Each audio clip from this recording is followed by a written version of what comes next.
So here we go with Uncle Mike's Story Corner. "Avridama!" shouted Mateo from across the park. Snowy looked up at me quizzically. It was too early for this. I grumbled, irritated. What was the Italian doctor trying to say this fine spring lockdown morning? "Matteo, have you seen this?" Ben, the grizzled London copper, asked me, starting to cackle as he handed me his iPhone.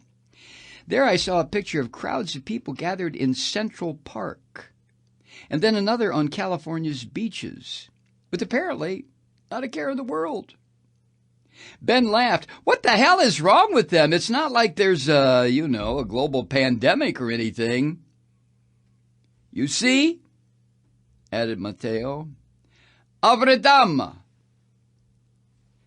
"What the—" I began to ask, and then I got it. Freedom, as in, look at what these idiots think is freedom. Snowy looked at me, grinning. My dog park buddies had a pint. "Americans," I said, sighing. I struggled for a moment and then gesticulated. All that came out was, "The Americans, they're just different."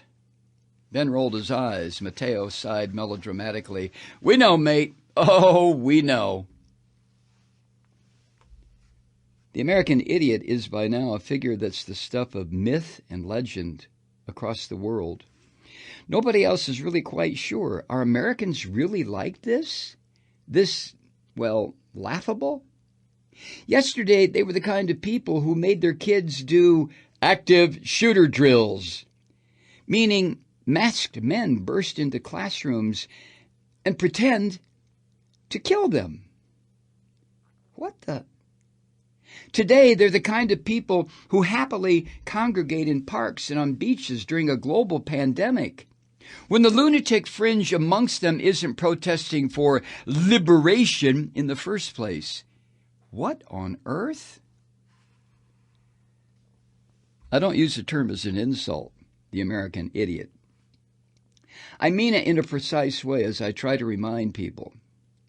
For the Greeks, idiot, the word idiot carried a precise and special meaning. The person who was only interested in private life, private gain, private advantage, who had no conception of a public good, a commonwealth, or a shared interest. To the Greeks, the pioneers of democracy, the creators of the demos, such a person was the most contemptible of all, because even the Greeks seemed to understand you can't make a functioning democracy out of idiots. Now, I'm going to generalize, but I don't mean that all Americans are idiots. I mean that, for example, more or less everyone who wants to carry a gun to Starbucks or deny their neighbors health care or make people beg for medicine online, or not let anybody in society ever retire, all of those people in the world, by and large, are Americans. Nobody else, nobody in the whole world at this point in history thinks such things are remotely desirable. Hence, the American idiot. It means the world's largest and most hardened subset of idiots at this point in the classical Greek meaning of the world is largely American. You don't have to think very hard to understand why my Italian friend laughed at such a person. We've had many serious conversations over the last few months. "How are things in Italy going?" I asked, trying to be gentle.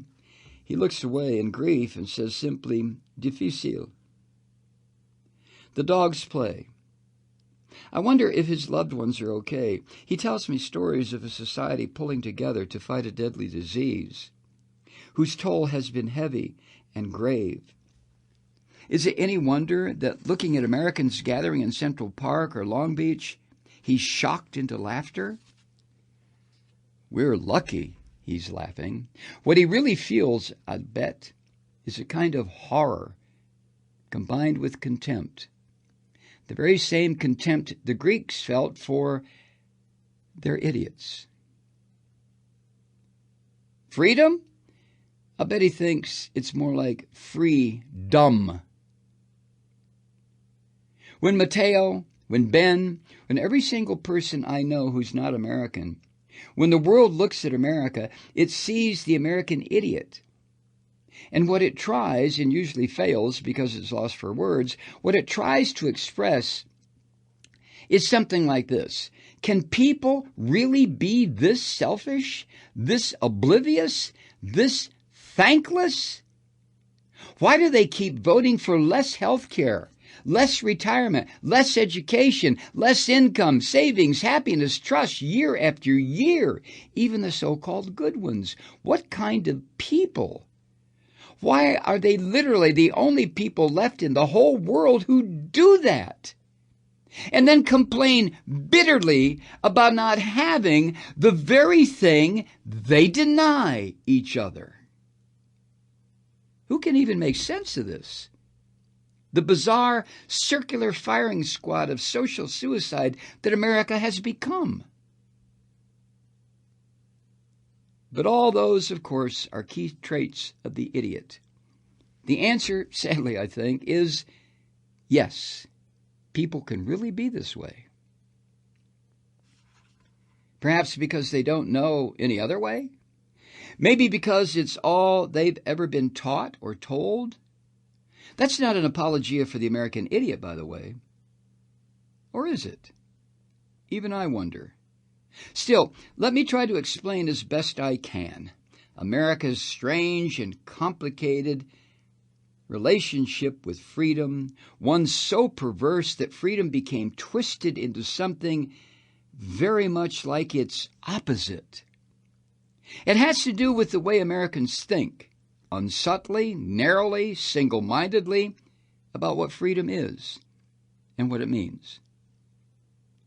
About a half a century ago, the philosopher Isaiah Berlin divided freedom into two categories. Maybe you already know them. Negative freedom, or freedom from, and positive freedom, or freedom to. The theory then went, and this became the basis of generations of American thought, the theory then went that only the freedom from was worth developing and cultivating. The freedom to, on the other hand, was vilified as something that only communists and socialists would want. Why? Because my freedom to, say, to be educated or to be healthy, requires your input, your help, your cooperation. But American thinking, which became obsessed with individualism, couldn't admit or permit that, because then maybe you weren't taking responsibility for yourself and all the rest of that jargon. All this dates back, of course, to Nietzsche's Zarathustra, the Uberman.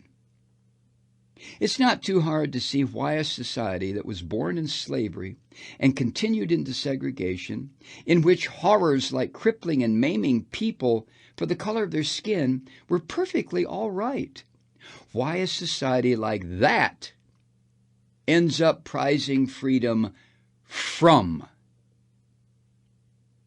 America's obsession with freedom from dates right back to the slave owners' desire for freedom from government intervention, law, common decency, any tiny shred of humanity, to have the power to exploit and abuse human beings on an unthinkable scale. There's a straight line from Nietzsche's master morality, naturally dominating the slave morality, to Isaiah Berlin's freedom from any restraint on power. And that straight line is the one American thinking, still backwards, mired in the logic of domination and exploitation, traced. Americans don't like it when I make those links for them. But they are as plain as day. You only really have to look at Europe or Canada to see the contrast. There, the idea of freedom itself evolved, away from freedom from, which is what the early European Revolution was about. For example, when the French abolished the formal class system, freedom from nobility and monarchy and so forth, and towards freedom to. By the end of the Second World War, Europe had done something radical and transformative. They had written the freedom to into its constitutions. People would now have expansive freedoms to, well, freedom to have good health care, freedom to have education, freedom to retirement, freedom to have income, freedom to have savings, and so forth. It's true that today's Europe is forgetting about that breakthrough, but it's not true that it wasn't history-changing. The power of the freedom to gave Europe history's highest standards of living in just one human lifetime. Nothing has been seen like it ever before, and maybe nothing will be ever again. You might have noticed, though, that I'm still accepting Isaiah Berlin's old dichotomy, freedom from and freedom to. Actually, I reject it. I think the dichotomy itself is a mistake. Maybe the formative mistake of American ideas. Isn't good education also just freedom from ignorance? Isn't good health care freedom from illness? And so forth. I think that a century ago, trying to neatly cleave freedoms into the good kind and the bad kind, American thinking made a huge, terrible mistake. One which trapped it to circle a desert for a century and then find itself in a dead end. You can see that dead end everywhere today. In the cruelty, aggression, rage, violence, hate, which characterize American life as especially brutal. Americans are always trying to escape from any kind of obligation or responsibility to anything, to each other, to history, the future, just common decency, even just basic humanity. Who else makes their kids in the school drills pretend to die and then pretends that doesn't scar kids for life? What the? That's why the world doesn't know whether to be horrified, shocked, repelled, or astonished by America, and it laughs nervously, oddly, baffled. What Americans don't know is that laughter is a world being polite. Here's how extreme America's beliefs in freedom as the absence of any kind of obligation or responsibility to anything other than or greater than narrow, immediate, infantile self-satisfaction, America's belief in freedom, here's how extreme it has gotten. Americans aren't just congregating in parks and beaches during a global pandemic. They're literally the only people in the world who just voted against better health care in the middle of a pandemic. Think about the scale of such folly for a moment. What kind of people vote for worse health care during a pandemic? John Cleese would struggle to make a face that expressed the surreal tragicomedy of such a thing. But that's what Americans did, what they do over and over and over again. Why? Because they still believe, even if they don't think they believe, in Isaiah Berlin's tired, weary, flawed old distinction. Freedom has only come to mean the removal of any restraint, negative freedom, on the exercise of individual desire, the satisfaction of individual appetite. What freedom still doesn't mean in America is any of the following: good health care, retirement, education, and so forth. Because what freedom has never meant in any form of collective action. Freedom has never meant any form of collective action to the Americans. Let me put this more sharply. What if the only way that I can have decent health care is for you to have decent health care first? What if the only way for me to have a decent retirement is for us all to have one first? You see, that logic, which is the math of public goods, makes a mockery of Berlin's dichotomy. Then what we don't need is simple freedom from some kind of restraint, but the freedom to collectively organize, coordinate, take action. Freedom from can give us liberty as individuals, it's true, from kings and even governments. But only the freedom to can give us liberty as scientists, groups, classes, nations. These two kinds of freedoms might exist in tension, but try to have one without the other, and the result is a spectacular collapse. Freedom to without freedom from gave us the Soviet Union. But freedom from without freedom to gave us America, the failed state, the world's first poor rich country. Gentle Europe, wise New Zealand, humble and kind Canada have found a kind of miracle in that equilibrium. Mateo and Ben often ask me, what's wrong with Americans? All my non-American friends do, as do everyone. What they really mean is, why don't they get it? Why can't they change? I tell them that Americans will never really change. They used to think I was kidding. Looking at Americans voting down better health care during a pandemic, then happily crowding parks and beaches after protesting for liberation from lockdown. After seeing all that, my friends are beginning to believe me. Change? You know about sunken costs, I'm sure. You should let them go, but you can't. Think of a bad relationship. You know you should break up. But how can you let all that investment go? So it is with Americans and freedom. They're too invested in the fool's idea of freedom that wrecked their future to really begin to understand that it is a fool's definition of freedom. They'll go on thinking that freedom means things like carrying a gun to Starbucks. So kids have to do active shooter drills. Being able to choose between 1 million healthcare insurance plans, none of which covers you, so that you don't have to pay higher taxes to the hated government. Freedom means making everyone stand on their own 2 feet, even while every force in society is cutting those very limbs away. Never taking any kind of collective action as a society.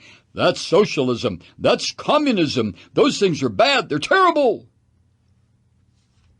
No, my friends, Americans will never understand the miracle of European social democracy, of Canadian investment in each other, of New Zealand making a difficult, joyous peace with a broken past. They won't. Can't? Because they don't want to? Because nobody teaches them about the gentle and beautiful power in cooperation, in dignity, in respect for the self and others as more than a thing of appetite? Because they're trapped by a sordid history, which they secretly care little about overcoming? Maybe in the end, it's just all of the above. Freedom! Here I am, the American idiot, carrying my gun to Starbucks before I go to Walmart, where I'll choose between 1 million different flavors of the everyday low price, and then I'll dream about being great again while I drive my big car down the big empty highway, listening to some bellowing mullah of capital and individualism and cruelty telling me to hate and rage a little more. And along the way, so what if I create my very own exploitation, my own abuse and misery and decline into poverty, despair, degradation, and dehumanization? Hey, don't tell me any different. Isn't that what freedom really is?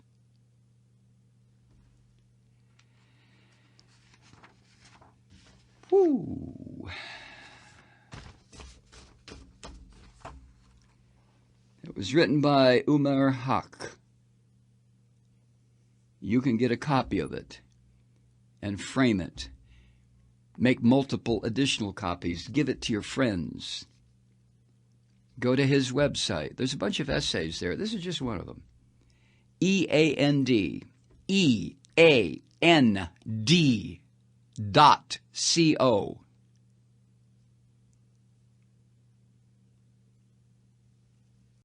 Hey, Truth Seekers, while we're practicing safe social distancing, it's a great time to treat yourself with some seriously delicious, responsibly sourced coffee. Awaken to pleasure with River Moon Coffee. But don't take my word for it. Here are 2 recent reviews. Quote, "We sell River Moon Coffee at Marine General Store, and I can't seem to keep up with customer demand.